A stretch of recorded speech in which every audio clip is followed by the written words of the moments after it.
He wasn't Jack's father, but he had taught his stepson the art of larceny. They had the rare luxury of a 2-bedroom house, but as Percy's alcoholism had left him incapable of grafting, Sissy always wondered how they managed to pay the rent. When she'd first married Jack, Dulcie had offered them a home, but Sissy had politely declined. She found Dulcie to be a hard woman and feared her quick temper. No, she could never live under the same roof as her. She thought about her own parents, who had been dead for several years.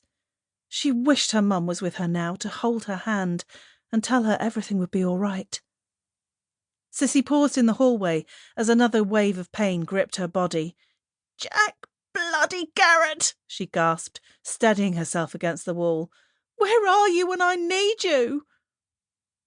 She took several deep breaths and waited for the contraction to pass, eventually managing to get to their one room, which, like the scullery, was almost bare, except for 2 wooden chairs, a rickety table, and a large bed on which she desperately wanted to rest. It crossed her mind to bang on the wall and attract the attention of her neighbour, but Miss Capstone was a godly woman, and it was no secret that she despised Jack and his unlawful ways.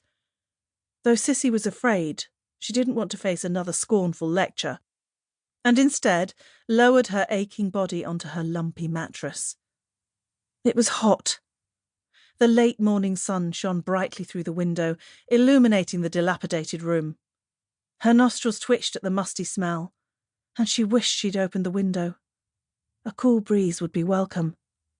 But Sissy felt too weak, and knew she should conserve her energy. She lay back and stared at the flaking paint on the ceiling. She wanted this baby so much, but worried about the sort of life she was bringing it into.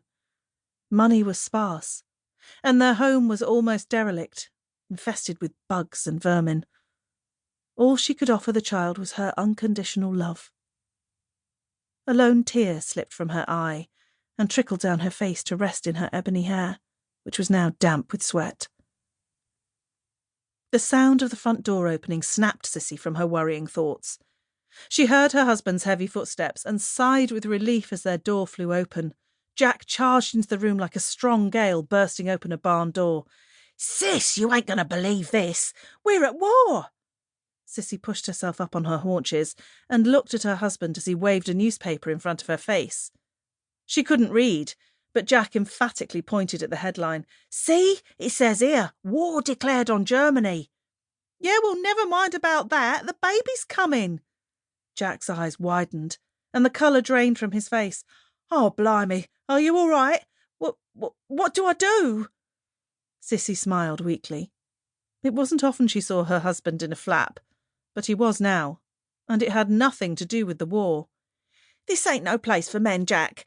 Go and get Mrs. Blundell at number 17. Give her 2 and 6 and tell her to hurry up." "Mrs. Blundell?" Jack spat the name through his crooked teeth. "The old girl's always drunk. How the bleeding hell is she going to help?"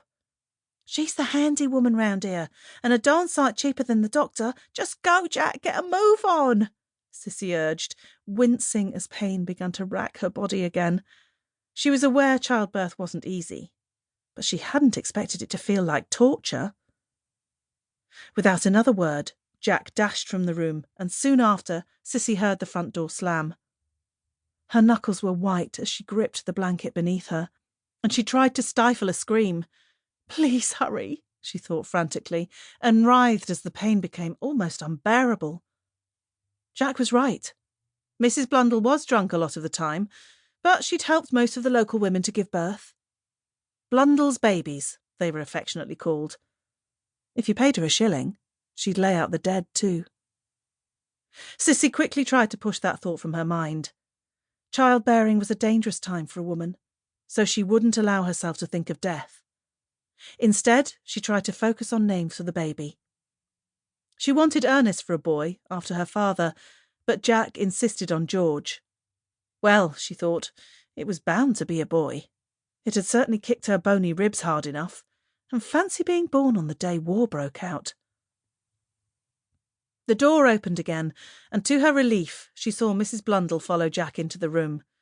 Thankfully, the last contraction had eased, though Sissy knew it wouldn't be long until the next one arrived. "Oh, my dear, look at